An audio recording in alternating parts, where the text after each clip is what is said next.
প্রিয় দর্শক, কেমন আছেন? জুলাই যোদ্ধা কারিনা কায়সারের অনাকাঙ্ক্ষিত মৃত্যুতে দুঃখ প্রকাশ করছি। যে কোনো মৃত্যুই দুঃখজনক।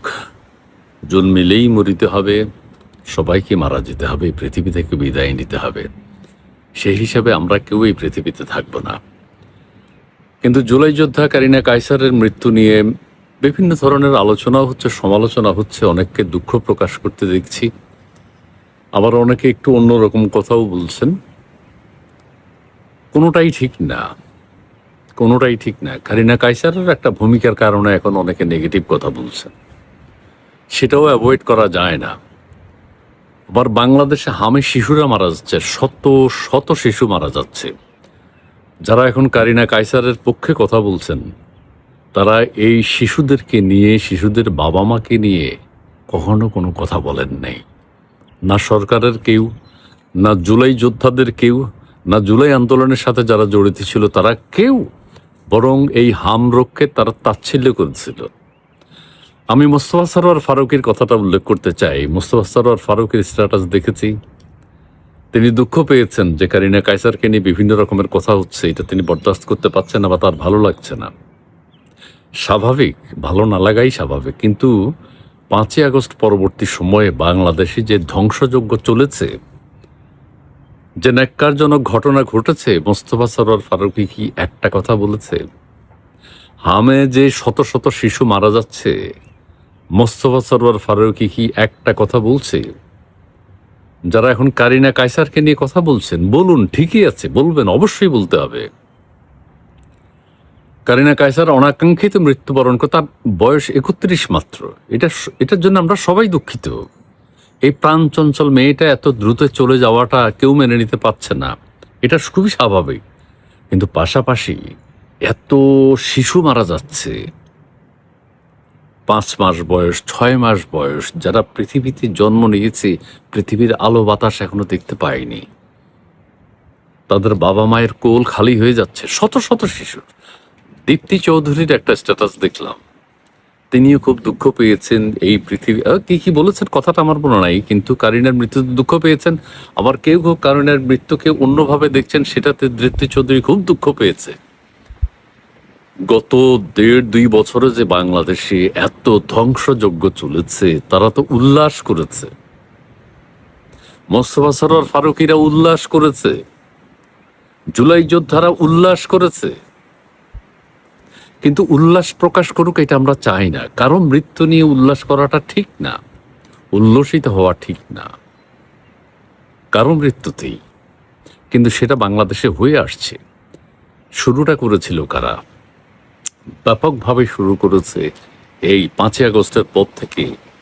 জুলাইকে যারা ধারণ করেন, জুলাইয়ের আন্দোলনের সাথে যারা ছিলেন, তারা। এটা তো খুবই দুঃখজনক, খুবই মর্মান্তিক, খুবই হৃদয় বিদারক। এখন কারিনা কায়সারকে নিয়ে কেউ কিছু কথা বলছেন, ঠিক আছে, সেই গত 2 বছরের হত্যাযজ্ঞ, ন্যাক্কারজনক ঘটনাকে কেন্দ্র করে হয়তো অন্যভাবে কথা বলছেন, এটাও স্বাভাবিক না, এটাও মেনে নেওয়া যায় না। কিন্তু প্রেক্ষাপট, আরো অনেকেই কারিনা কায়সারকে নিয়ে পজিটিভ কথা বলছেন, নেগেটিভ কথা বলছেন, কোনো কথাই আমরা শুনতে চাই না, কারো মৃত্যু নিয়েই আমরা কথা শুনতে চাই না। কিন্তু পরিস্থিতি বাধ্য করেছে। দেশে যে এই সংকট, দেশে যে এই ডক্টর ইউনূসের ন্যাক্কারজনক ঘটনা, এই হামের ব্যাপারটা ডক্টর ইউনূস যেভাবে সৃষ্টি করেছে, ম্যানমেইড একটা সমস্যা তৈরি করেছে ডক্টর ইউনূস গং, এইটা নিয়ে কাউকে বরং তাচ্ছিল্য করেছে। ইনকিলাব মঞ্চের জাবের বলে এখনো 1000 মারা যায়নি। ওই যে কি আছে না, হাতিয়ার সেই ছেলেটা এমপি হয়েছে, তাচ্ছিল্য করেছে 1000 মারা যায়নি। জাবের বলছে কি বাবা মায়ের দুধ খাওয়ায় না, মায়ের দুধ খাওয়ায় না সন্তানদেরকে স্মার্টনেসের জন্য। দুঃখজনক। এবং আবার কেউ কেউ বলছেন এখনো তো 10,000 মারা যায়নি। আবার কেউ কেউ বলছেন যে হ্যাঁ, এখন একজন মারা যাবে, আরো 10 জন জন্ম দিতে হবে। আর একজন মরবে কেন, একজন মারা যাবে কেন বিনা কারণে? আবার কেউ কেউ বলছেন এই ছোট্ট শিশুরা মারা যাচ্ছে, তারা তাদের বাবা মাকে হাত ধরে জান্নাতে নিয়ে যাবে। বাবা মাকে জিজ্ঞেস করেন, তারা এই শিশুর মৃত্যুর কারণে জান্নাতে যেতে চায় নাকি? আমাদের আলেমুলামাদের পক্ষ থেকে একটা কথা বলা হয়নি, আমাদের এই যে বুদ্ধিজীবীদের পক্ষ থেকে একটা কথা বলা, ফরাদ মাজার, সলিমুল্লাহ খান স্যার, আনু মোহাম্মদ, কেউ কোনো কথা বলেছে? বলে নাই। আর অনেকেই আছে, আমি নাম মনে পড়ছে না এই মুহূর্তে আমার, তারা কেউ কোনো কথা বলেনি। কারিনার মৃত্যু দুঃখজনক, হামের মৃত্যুটা মহা দুঃখজনক, কিন্তু মোস্তফা সরোয়ার ফারুকী, দীপ্তি চৌধুরী, এই যে জাবের, এই যে হাসনাত আবদুল্লাহ, এই যে সব সব হাসনাত আবদুল্লাহ, সার্জিস আলম, নাহিদ ইসলাম, সজীব মাহমুদ, আসিফ মাহমুদ, সজীব ভুঁইয়া, আসিফ নজরুল, উপদেষ্টারা, দুঃখজনক ব্যাপার, উপদেষ্টারা কেউ একটা কথা বলেছে? ডক্টর ইউনূস তো পলাতক, ডক্টর ইউনূস কোনো কথা বলে নাই। ডক্টর ইউনূস দেশে আছে, কিন্তু সেই তো হামের এই উদ্যোক্তা, হামের সৃষ্টিকর্তা। সরকারি হিসাবে 400-র উপরে মারা গেছে, বেসরকারি হিসাবে আরো শত শত, আরো বেশি, 1200-র উপরে, কেউ বলে আরো অনেক বেশি, 1500-র উপরে। যাই হোক, কারো মৃত্যু নিয়ে উপহাস করতে নেই। এত শিশুর মৃত্যু নিয়ে আপনারা উপহাস করছেন, কারিনার মৃত্যু নিয়েও অনেক আবার উপহাস করছেন, সেটাও আমরা চাই না। যে কোনো মৃত্যু দুঃখজনক, সব মৃত্যুর জন্য সহমর্মিতা দেখাইতে হবে সবাইকে, সকল শ্রেণী পেশার মানুষ। আওয়ামী লীগ বা বিরোধী দল, আওয়ামী লীগের লোকজনের মৃত্যুতে আপনারা উল্লাস প্রকাশ করেছেন, মুক্তিযোদ্ধাদের গলায় জুতার মালা পরিয়ে আপনারা উল্লাস প্রকাশ করেছেন, মানুষের ঘর বাড়ি ধ্বংস করে আপনারা উল্লাস প্রকাশ করেছেন, দেশকে জাহান্নামে ঠেলে দিয়েছেন, জাহান্নামের দিকে উল্লসিত হচ্ছে। এটা ঠিক না, ঠিক না। যাই হোক, কায়সার হামিদ ভাইকে চিনি, উনিও আমাকে চেনেন, ওই পরিবারের সাথে যোগাযোগ ছিল এক সময়।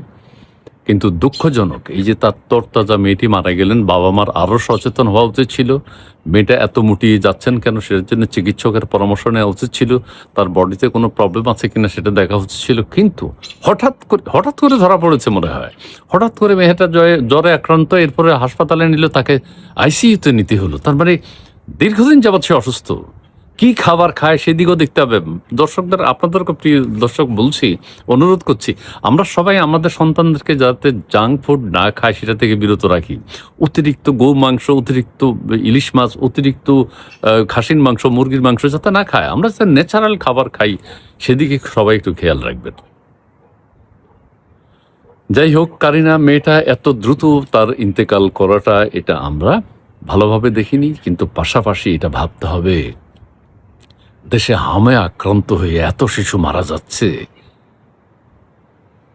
দায়িত্বে যারা আছেন, জামাত ইসলাম একটা কথা বলে নাই, বিরোধী দলগুলো একটা কথা বলে নাই, কর্নেল ওলি একটা কথা বলে নাই। হাম, ভালো থাকবেন, সুস্থ থাকবেন, ধন্যবাদ।